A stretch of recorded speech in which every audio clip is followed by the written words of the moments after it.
Yep. Hello. Pretty good. Who are you saying about that? Gone. Stay. After you. Hello, everybody. Hello. Hello. Riles, you're over there. Yep. Come on, Mark. This will be good. All the trades. We happy? Ready to go. Let's do it.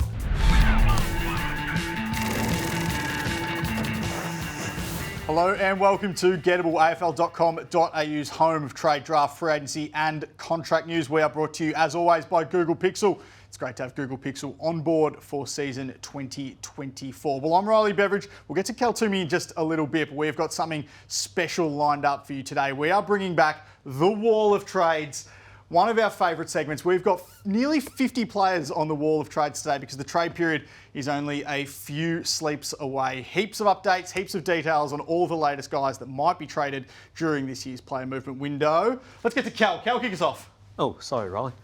Just getting some more info on my Google Pixel number 9. Look, as you say, it's a big free agency trade period coming up. We want to go through every single player that's potentially on the move. One player who's definitely on the move is Bailey Smith. We may as well start with him. He's going to head down the highway to the Cats on a long-term deal. The Cats now hold pick 15. So this is going to be the starting point from a Dogs perspective. It will get pushed back a few spots given the bids will come in, but I think we can mark this one down as a second week of the trade period kind of job. He hasn't officially announced the Cats as his preferred home, but that's where he will be next year. That'll get done. It'll just be a matter of how much the haggling is done at the end of the trade period, I think. Will that pick 15 have to get rejigged, do you reckon, or it's going to be things thrown around it? Well, I think the Dogs would be looking for a little bit more, given it gets pushed back, but I'm sure the Cats won't be wanting to give up any more as well. So that's a little bit to play out there. Lewis Young, he's the former Bulldog now at the Blues. Potentially looking for a third home. The Blues are open to dealing him. I think clubs have known that for a couple of months now, but he has 2 years to go on his deal. They're clearly clearing the decks from a salary cap point of view. He doesn't have a taker at this point. Someone who does have a lot of takers. He's got a lot of takers. Is James Peatling. He's still working through his decision, as we reported last week on the show. Been meeting clubs in Melbourne this week, so he has more options than Subway. He got offered the 6-incher from the Giants, and a number of clubs have come with the foot-long deals. So, and there's heaps. The Demons, the Western Bulldogs, Collingwood, St Kilda and West Coast have also been in the market for him. There's still a chance he stays. But he has to make a call over the next couple of days and potentially into early next week. And that one's going to be a bit of a trade period shaper. Well, as we mentioned last week as well, the Giants have upped their offer for 3 years. But what that does in turn is the clubs that had 3 years for him on the table from around the competition have raised them now to 4 and potentially 5 years as well. So the minute the Giants raised their offer, everyone said, well, watch this, we're going to raise ours as well. And how linked is that from a money point of view in their own offer to what Cumming and Perryman do? We'll get to them shortly as well. We know Cumming's already gone. Perryman has to make a decision too. There's a bit of activity at the Giants. So they're keen to hold him, but definitely the door is open mid-season and other clubs have come through and smashed it open. So he still has a big decision to make and he's got so many takers. Ben Hobbs at Essendon, still got a year left on his deal. What do you reckon happens there? I think he stays at the Bombers. I don't see a natural fit for him elsewhere at this point. There hasn't been too many clubs rushing for him at this stage. Again, things can change as the trade period evolves, and I do expect some of these players throughout the course of the trade period to get more homes and more interest later on. We saw how Hawthorn adapted on the run during last year's trade period and made some real successes out of it. So at this point, I see him at the Bombers next year, and he's comfortable there as well. So that's not on him pushing to get out. It's just about whether the Bombers get an option for him to get a pick in. Do they try and turn it into something else? They obviously need some picks too to match some bids for Isaac Kako, of course. Matt Kennedy at Carlton has a year remaining on his deal next season. He's been told that he can explore his options. He wants to play as an inside midfielder. He's played everywhere at the Blues this year, basically apart from being an inside midfielder. So I think there's a club out there that's willing to offer Matt Kennedy an option for him to play as that on-baller, that pure on-baller for the next 2-3 years. He'll take it. But I don't think this is being purely driven by Carlton or by Kennedy for him wanting to get out. I think if there's not a taker for him, both parties will be very happy for Matt Kennedy to come back in 2025 at the Blues. Is he unlucky to be on the outer?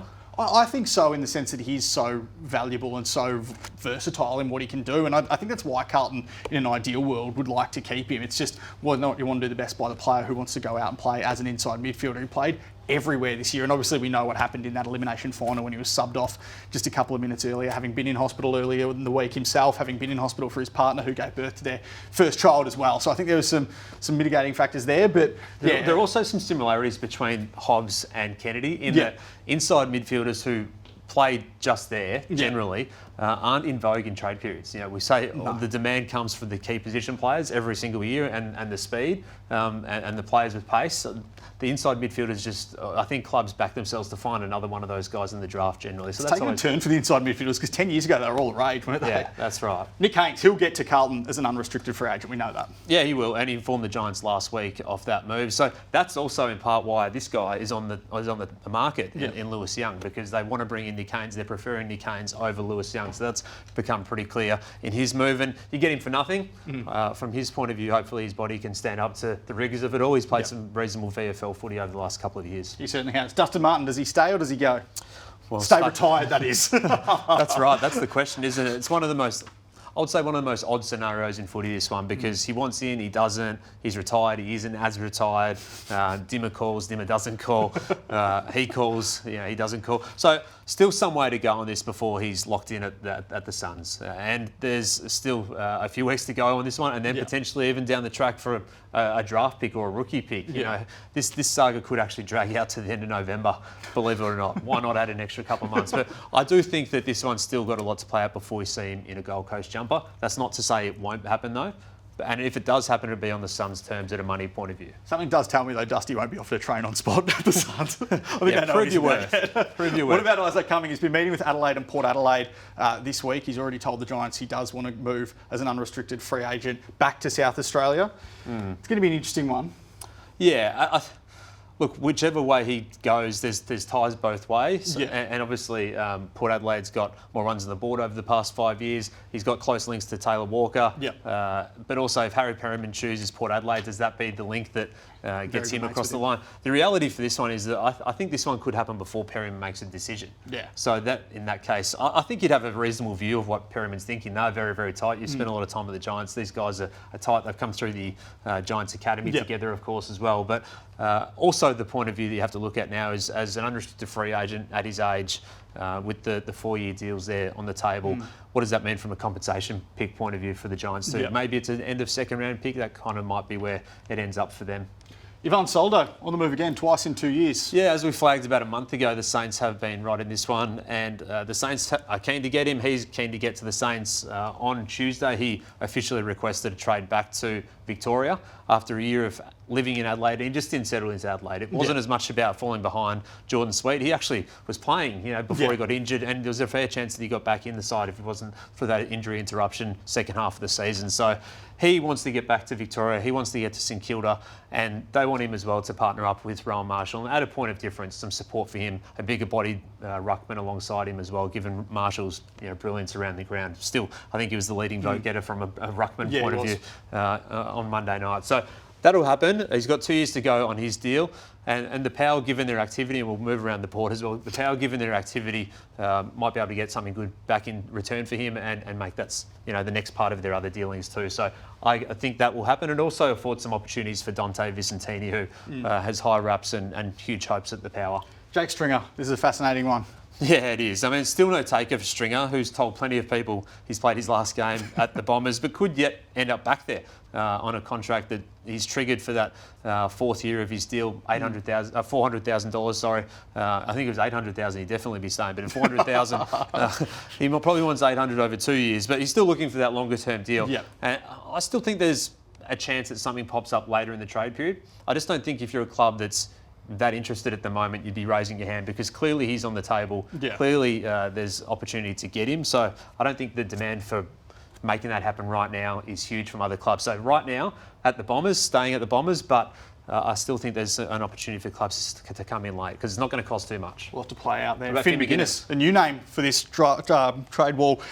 He's got a year left to run on his deal at Hawthorn, but there's been some interest in Finn McGuinness around the competition. You wonder if the Hawks would be willing to listen to it, given that they're tight for list spots. They're bringing in a lot of players. We know about Tom Barrass and Josh Battle, who we'll get to in just a minute. We're still in the race for the Harry Perryman saga as well there. But Essendon's among those clubs that have shown some interest in Finn McGuinness. They've been looking at that type of outside runner player. So they're a club to watch in that mix. Of course, they don't have many picks, and they've got to match a bid for Isaac Kako, which we know about. They probably won't part with Ben Hobbs now, as we've spoken about. So it'll be a means of how they actually get the picks in to potentially get Finn McGuinness through the door if they do ultimately elect to go down that path at the end of the season. Do you think he moves?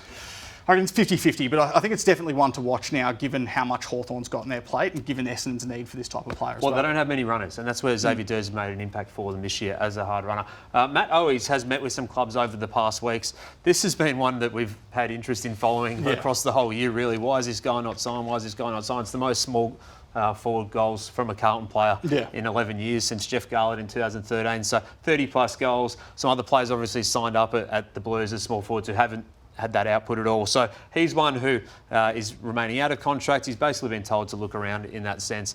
Brisbane's a club that has had some contact as well, and some other clubs too are having a look at him. So I think you'll find a new home. It's just a matter of where. Tom Barrass is, well, we know where he's going. That's to the Hawthorn Footy Club, and this is just the inner workings of the deal, really, to make this one happen. I think we could see the Hawks put forward their first-round pick this year and their first-round pick next year for Barrass, and maybe even a second-round pick coming back their way. Okay. So for me, this could even look like a bit of a pick purchase, because obviously he's contracted for 3 more years at the Eagles. So if the Eagles contribute and pay some of his salary, you could almost buy a pick off the Hawks to some degree and up the ante there. If they offer the 2 first-round picks and get a second-round pick back, Hawthorn finish top 6 next year, we say conservatively, and the Eagles finish bottom 6, you'd think as well. Maybe it's just a slide of 10 picks in the end of those selections. So that's something to keep an eye on. This deal will get done. He'll be playing for the Hawks next year. That's where he wants to play. They beat out the Bulldogs in their interest for him, but pick purchase watch is on the Tom Barrass deal. For all those playing at home. Pick purchase. Tick off the bingo card. What about Jackson Pryor at the Lions? Yeah, without a contract for next year, a little bit of an under-the-radar player as well. Watched him play in the VFL recently for the Lions a couple of weeks ago, and a lot of recruiters and list managers were there that day and would have seen a pretty strong performance from him. I think if he was to be delisted and become a DFA, there'd be even more appetite for him as an option, because nobody will want to use some picks to make it happen, given he's been out of the side for so long. The Bombers have had a look at him as well, so he's one to keep an eye out from their point of view. Of course, lose Dyson Heppel, they need to do something with their back half as well. So he's one that could keep an eye on later in the trade period or free agency period as well. Elliot Himmelberg, we spoke to his manager Dave Trotter last week, who said it looks likely now that he's on his way to the Gold Coast as an unrestricted free agent. I think lock that in. Yeah. Lock that in. What does that mean for some of the other guys there, though? Yeah, it's going to be interesting. I think Levi Casbolt was one that was probably angling towards a 1-year deal at Gold Coast and continuing his career as some key position depth. I think that's probably unlikely now with Elliot Himmelberg coming to the club, probably a younger option for the Suns. Tom Cleary, does he get to West Coast? Well, he's been told to assess his options, which he's been doing for the last couple of years. He wants to play senior footy. He's ready to do that. He's got a contract for next year. West Coast coach appointment, and that'll be the case for a couple of other guys we're about to get to, is a factor in this one. But there is a level of interest there from the Eagles, so we wait and see if they make that them. Make him their man as a key defensive option. Caleb Daniel. Now, Daniel is assessing his options. The Dogs are aware of this. He's been considering his move, whether he does move or whether he does stay at the club where he's got 2 years to go on his contract. Obviously, a premiership player going back to 2016. Comfortable with how that's all been handled. But North Melbourne has interest in Daniel. Okay. And I think if he leaves the Dogs, they're in a strong position to be the club of choice. But he still needs to decide whether he does want to leave the Western Bulldogs. And he obviously got very close connections there. The Roos, we know, are going after Luke Parker, has that midfield forward option. They've got Jack Darling across the line as well. They want to grab someone in the back half. Caleb Daniel is someone that they do have their eyes on, so keep an eye on that one. Jacob Constanti is a small forward. Well, I think it's looking like he's going to be elsewhere next year, isn't it? He's not got an offer at this point. So is it a trade or a DFA at the end of the period? I think we'll see him somewhere else in 2025. Top 20 pick. Another man who was a top 20 pick was Jack Lukosius. He's on his way to the Power, Cal. Yeah, he's a top 2 pick. Landed on joining Port Adelaide. It's a long-term offer. Adelaide had 5 years on the table. Port's deal is longer. The Todd Marshall uncertainty as well, I think in recent weeks, has opened up a bit of an availability for his role, and it seems to suit there a little bit too. So what gets the deal done now? Port Adelaide will need AFL approval to be able to trade its future first-round pick if they don't get one in for Houston. So that's because under this 2 and 4 rule, they've already used up their maximum. They'll get approval because they got Jason Horne-Francis in a deal a couple of years ago, and he probably counts for a couple of first-round picks. So these are all linked though to the Perryman call, I think, how these deals get done. The relationship was with Connor Rosie was important in this decision from Jack Lukosius. Hard one for Adelaide to battle against, given he's in the wedding party. Tim Membry. Yeah, Melbourne have had a look, but I think with Wade Dirksen on the way there, that looks unlikely from that point of view. So, I don't know where he ends up next year, Tim Membry. Can leave as a free agent, though. Luke Parker, do you reckon he gets to North? I do think that. I'd be surprised if it went another way at this point, if he didn't follow Darling to the North Melbourne Footy Club. I think we'll see a decision from him next week. Jack Martin. He's got some clubs interested. He's a delisted free agent now, delisted by the Blues. So we've mentioned a number of times on the show that Fremantle have interest, but Geelong as well have entered the race. 2-horse race now, I think, for Jack Martin. And his DFA status helps to get this one across the line. Geelong has interest, as you say, Fremantle as well. So I think we probably split those ones down the middle and see which way it goes, but certainly he's weighing that up. He'll get a new home. Liam Baker, we're waiting on a call from him, West Coast or Fremantle? Yeah, I mean, the absolute final throes of this one from Baker and his decision, all the way through, he's wanted to know how the deals can get done. Yeah. So Fremantle has pick 10 on the table. I'd expect West Coast to have pick 13 on the table as well to get this one across the line. He's got a decision to make and you expect that to be made pretty soon. What about Adam Tomlinson? He's a free agent. We've mentioned a couple of times that Gold Coast and St Kilda have had interest, and Collingwood as well. I don't think Gold Coast are an option now because they've got Elliot Himmelberg through the door. St Kilda, as you mentioned a couple of weeks ago, have Dan Houston re-signed for next season. Dougal Howard, re-signed for next. I love Dan Houston. Have Dougal Howard re-signed for next season. At least Collingwood on the board for him. I think Collingwood still remains an option for Adam Tomlinson as well. Yeah. Again, free agent, so you can get it done without having to give up any trade capital. There's plenty happening over this side of the board as well as we cross over. Josh Rotham. Now, the Bombers have interest in Rotham as an unrestricted free agent. Whether this depends on Jayden Laverde leaving the club or even as well as him being there, we wait to see. But they do have interest in him. We know the West Coast links at the Bombers, Craig Vozzo, Matt Rosa, and of course Rowan O'Brien, now part of the recruiting team as well. So that's opened up some interest in Rotham as defensive cover for some of their guys, so keep an eye on that one. Malcolm Roses Jr. He's staying. Yeah. He's staying. Unless something crazy comes forward in the trade period where a first-round pick gets offered their way, which won't happen, he's going to be staying at the Suns. Has a year to run in his deal as well. Shea Bolton, where does he land, do you reckon? Look, felt all the way through that Freo's in the box seat, and I still think that because they have the means to get it done. We know their picks 9, 10, I think it's 17 or something like that. So, I think that by the end of this trade period, that's probably where he'll be. But they still have to get the deal done, and West Coast has been around the edges. How West Coast actually do this one would be the difficult part for me, because they don't want to use their first-round pick this year. They won't want to use their future first-round pick next year. Of course, the Chad Warner heist will be in full earnest next year. So I do think that Freo's in the box seat, and Bolton knows that to get a deal done and to get home, they are his best chance. Couple of pies. Let's start with Joe Richards. Collingwood's upped its offer for Joe Richards to 3 years, but Port Adelaide's been there for so long now in the race for Joe Richards, and he's sort of the forgotten man at Port Adelaide a little bit because they've got so much going on elsewhere with Isaac Cumming, Harry Perryman, Jack Lukosius, as we mentioned, but they are still well and truly in the mix for Joe Richards. I still think that one's 50-50, still going through the process. Can Port Adelaide turn Soldo into Richards with a pick? Yeah, I mean, that would be the way they'd get the deal done if he was to elect to move clubs. John Noble, though, will he get to Gold Coast? I think he will. It's just a matter of how. The Pies can land pick 12 out of this deal, but it'll take some manoeuvring for them to do that. And that's a challenge. Look, they have some considerations as part of this. As we mentioned a couple of times on the show, they have Tom McGuan coming through next year as a father-son prospect who this year has shown that he could well be a first-round selection. So does that open their minds to using their first-round pick to add to the deal? And is it something like Noble and a first-round pick for pick 12 and a second-round pick or something like that to maybe even up that deal, but also get into pick 12, which, to be honest, the Suns aren't going to need as much, given if they keep that pick, it'll be bidded out of existence for Leo Lombard. So these are the different things you have to think about from a trade and draft point of view, and that's why you watch Gettable, because you get all of it in one spot. Trade and draft is as linked as you'll ever find it, and every decision made on a trade front has a draft connotation, so or permutation. So John Noble, for me, will get there. Has a couple of years to go on his contract, though, so the Pies will be wanting to work that one pretty hard, but if they can try and snag pick 12, that's a good result. I just love we've got the terminology bidded out of existence. What about Jack Darling? We know he's going to go to the Kangas. Yeah, and that's all but a done deal. I think pick 64 will be tabled and accepted for Jack Darling. He's got a 2-year offer at North Melbourne with a trigger for a third on games played. So his durability is at 94% across his career. So he's going to play. They want him to help Nick Larkin. They want him to be able to free up Charlie Comben to go back. And for also his forward 50 pressure. He led West Coast in forward 50 tackles this year, which is pretty amazing for a player like him. So that'll happen, and that's basically a done deal. Jack McRae, does he get to St Kilda? Yeah, I mean, he's got 3 years to go on his deal. I do think most players that want to get somewhere generally get somewhere, especially when they've been not in and out of the side, but he's on the fringes throughout this year, wasn't he? 19 games, but a few as the sub. St Kilda obviously have the link to him. Simon Dalrymple, the man who drafted him back in 2012, is now their head recruiter. So that's the link there. But also they want some more midfield depth to add to their core. So what the Dogs want for him, though, is more the issue now. Is at 43, is that actually going to get done? They're not pushing to get his money off the books. They're in a pretty strong position from that point of view. So, yeah, I think that one will play out probably in the second week of the trade period too. Dev Robertson nearly went to West Coast last year, signed a 2-year deal at the Lions. He's played only 2 games this year. He hasn't played since round 3 either. Well, speaking of points hunting, there is no bigger points hunter at the moment than Dom Ambrosio at the Lions.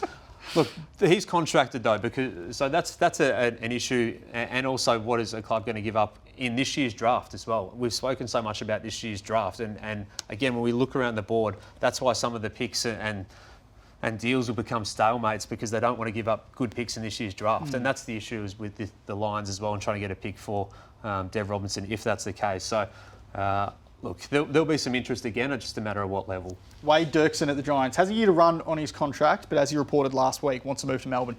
Yeah, confirmed on Monday. He not only wants to move to Melbourne, he wants to join the Demons. So he's keen to get there. He's got a year to go, as you mentioned. I think that's one that'll play out a little bit. You'd expect, given the family reasons, that a deal will be struck at some point, but it hasn't played at any stage. But these are the types of players you have to go for who are playing at VFL level and who can't get into what has been obviously a pretty strong key position lineup at both backline and forward line perspectives. And through the ruck at the Giants. He's actually a pretty good VFL ruckman as well. Where's it sit for Jack Graham? Yeah, Jack Graham's got 4-year deals on the table from both Richmond and West Coast. He can move to West Coast as an unrestricted free agent.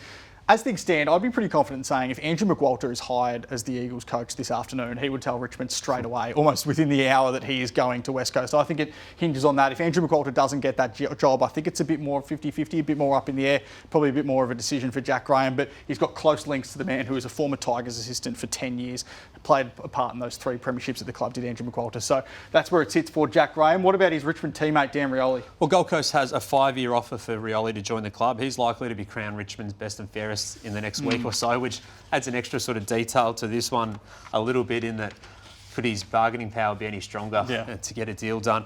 The Suns are going to have to give up pick 6 to get it done. I think everyone looks at this realistically and says that's a big part of it. To me, that's a pretty strong starting point from a deal point of view.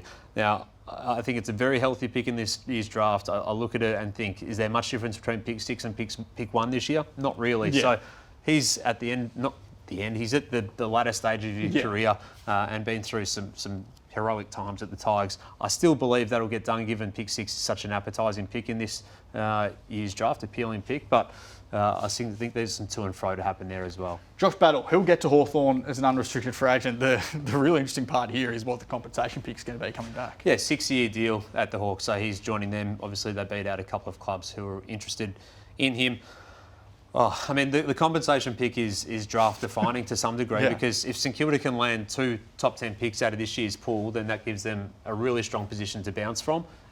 The other option, though, is that it's an end of first round pick, and to me, that's a really strong option for them too in this year's draft. It just doesn't give them as much flex. So pick 8 would be a fantastic result for them. I think it's going to be very, very tight. Very, very tight as to whether this is band 1 or band 2. So we wait and see once those papers are lodged. I'm sure St Kilda want them lodged on the opening day of free agency next Friday, so they know as soon as possible what they're dealing with in the trade period coming up. Jaden Laverde at the Bombers? Without a taker at the moment, on the market, has a year to go on his contract, but no firm takers at the moment. Harry Perriman, he's got some takers, doesn't he?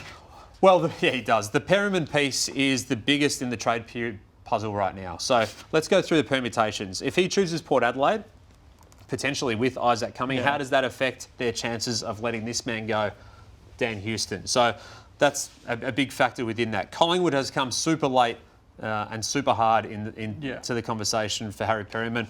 Now, my belief, it could be an even longer deal or a more lucrative deal than what the Power have on the board. Right. So this is a real interest for him, but also Port Adelaide has been the interest for him as well across a 4-year chase, dating back to 2020. He's actually, and he's spoken about this in previous media interviews, he actually grew up a massive Collingwood fan. So you wonder if that's going to sway him one way or the other. If he chooses Collingwood, do the Power say, no go to Dan? You're not going. Yeah, okay. He's spoken about what he does and that he's happy to stay there if a deal can't be done. Hawthorn is out of the Perriman chase. They've got their 2 priorities in Battle and also Barras. So they have given it a shake, but I think now it's up to Port Adelaide or Collingwood, I don't see staying as an option really anymore. I think if you're staying now, you probably would have stayed by now. So what Perryman does also affects the Gold Coast, who are dealing with the Pies on John Noble as well as Port on Lukosius. So there's all these intertwining elements that all lead back to Perryman. So he's the big domino. We're waiting for him to make his call, which could happen any minute. It could also happen in coming days. He's weighed that up for, 6 months now. Had so tightly aligned with the Dan Houston situation though. Now we revealed in July he was interested in coming home. And at that point, there's been a lot of development since then. So Melbourne being locked in, Houston backing out of Melbourne, Houston meeting with Carlton, Collingwood, the Bulldogs and the Saints in the same day, the Saints then pulling out of Houston, North wanting to meet him and being prepared to offer a future first-round pick for him, which is all real and has always been right, and this has always been right all the way through. My understanding is that the Blues have indicated there's a more likelihood of getting a first-round pick to be part of this deal.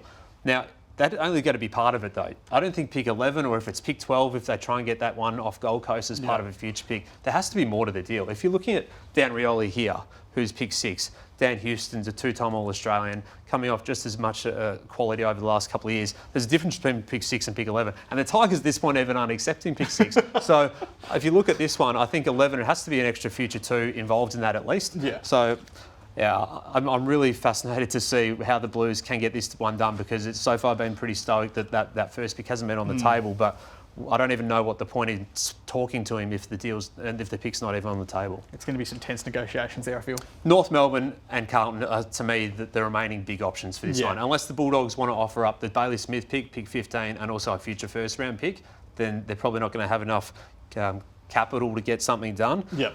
As we've spoken about in this show as well, the other option is that Fremantle gets involved in this. North Melbourne gives its future first-round pick to Fremantle for pick 9 or pick 10.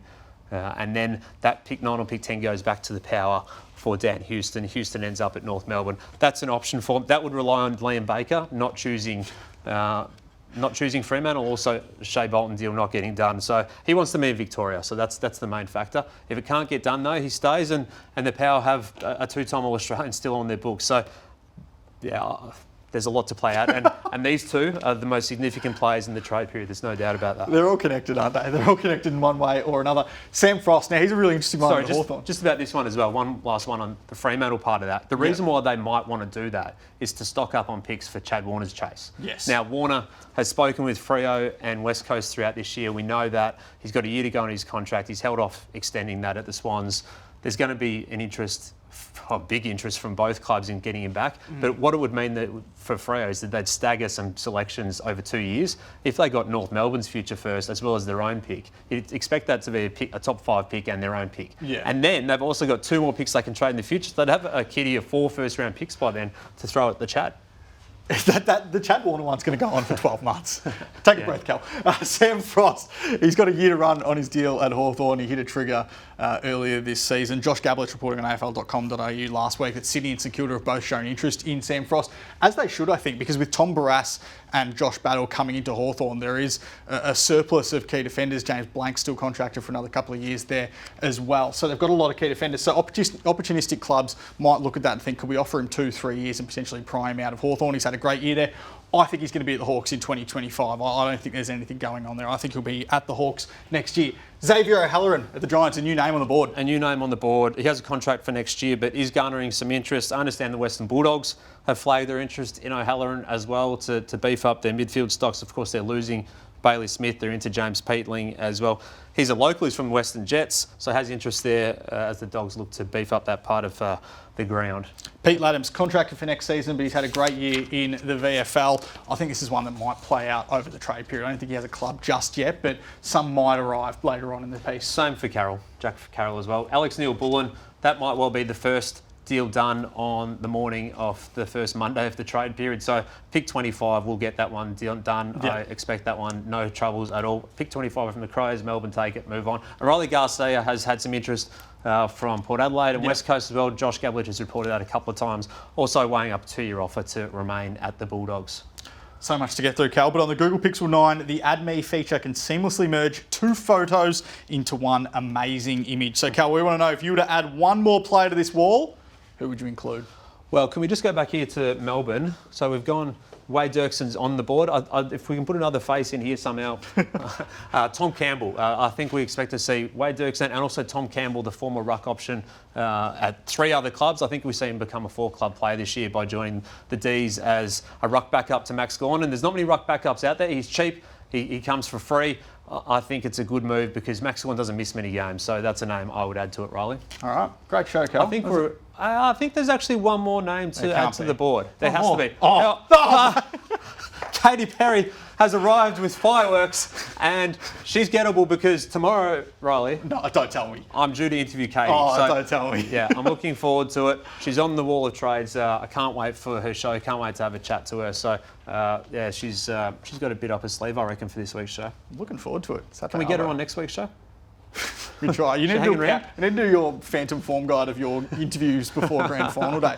Before we go, your tip for the grand final? Brisbane by 8 points. I reckon Sydney just. We've got plenty more still to come on Gettable because as of next week, we are starting on Trade Radio, Gettable Trade Radio, the Trade Radio hour, 12 p.m. See you then. And Trade Desk as well at 2 p.m. So looking forward to that. Catch you next time.